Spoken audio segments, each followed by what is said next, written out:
नमस्कार। बात कल की है। मैं मेरे दोस्त के साथ एक इवेंट में गया था। मेरा दोस्त काम करने लगा और मैं वहीं पड़ी कुर्सी पर बैठ गया। थोड़ी देर बाद एक युवक और एक नवयुवती हाथ में झाड़ू लिए आए और बगल में जमीन पर ही बैठ गए। दोनों आपस में तमिल में बात कर रहे थे, संभवतः। थोड़ी देर बाद दोनों के सुपरवाइजर ने उन्हें बैठे देखकर डांटना शुरू कर दिया। खैर, दोनों ने अपने काम के पूरे होने की सूचना दे दी तो वो चला गया। उसके जाते ही लड़का मेरी तरफ देखकर मुस्कुराया। मैं भी मुस्कुराने ही वाला था कि नजर उसकी शक्ल पर गई। होंठ बीच से कटे हुए थे। नीचे देखा तो हाथ के अंगूठे लगभग निष्क्रिय, झूलते हुए से थे। पैर में 6 उंगलियां और सब के सब अलग ही तरीके का। शरीर से अत्यंत दुर्बल और काम करके दिन भर थका हुआ सा मालूम पड़ा। उसे देखकर मैं भीतर ही भीतर दया से भर गया और चेहरे से एक नकली मुस्कान बिखेर दी। वो पुनः मुस्कुराया, किंतु उसके मुस्कुराहट में एक सच्चाई थी, एक संतोष था कि चलो, कम से कम सामने वाले ने मुस्कान के बदले एक मुस्कान तो दी। ये सब देखकर मुझे यकीन हो गया कि सच में भावनाओं की कोई भाषा नहीं। क्या बिहारी, क्या तमिल।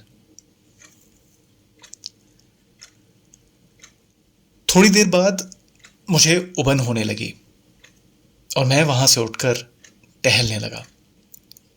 आसपास टहलने के बाद पुनः लौटा तो मैंने देखा कि वही युवक कुर्सी पर बैठा हुआ है।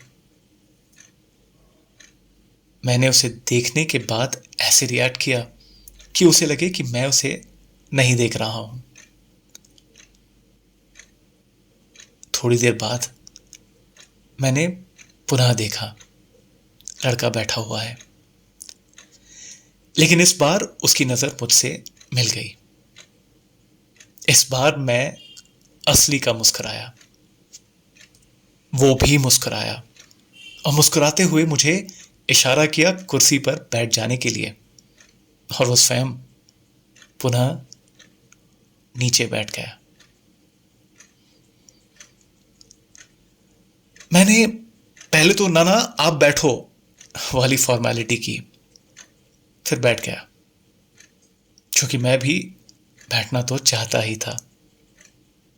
बस कुर्सी न खाली होने की वजह से और नीचे ना बैठना पड़े, इसलिए इधर उधर टहल रहा था।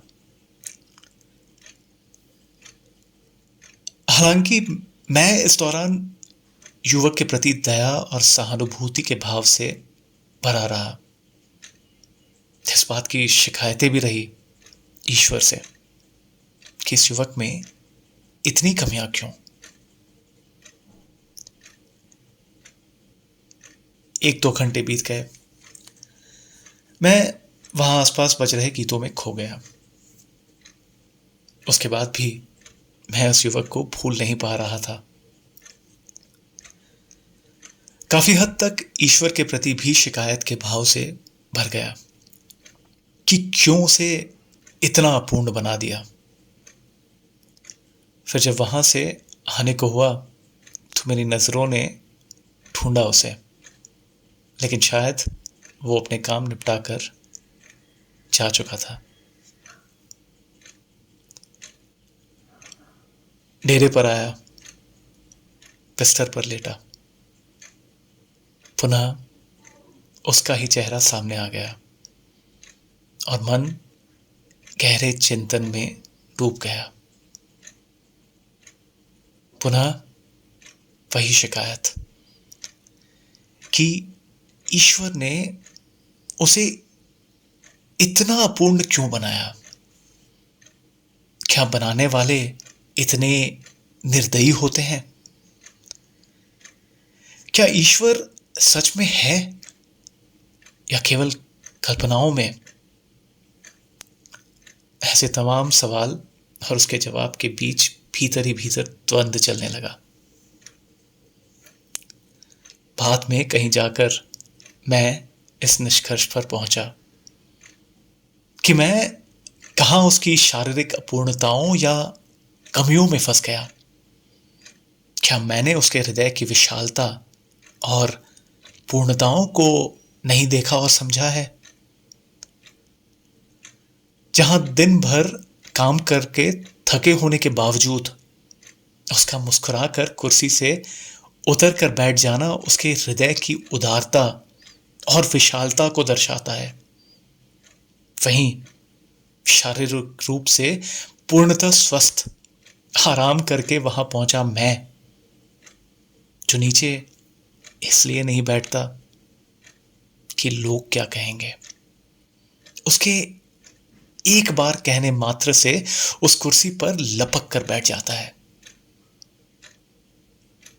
ये बात मेरे हृदय की अपूर्णता, ओछेपन एवं अभिमान को दर्शाता है। अभी भी मेरा मन सहानुभूति और दया से भरा है, लेकिन उस युवक के लिए नहीं, बल्कि स्वयं के लिए। अभी भी मेरी कुछ शिकायतें हैं, किंतु ईश्वर से नहीं, स्वयं से। धन्यवाद।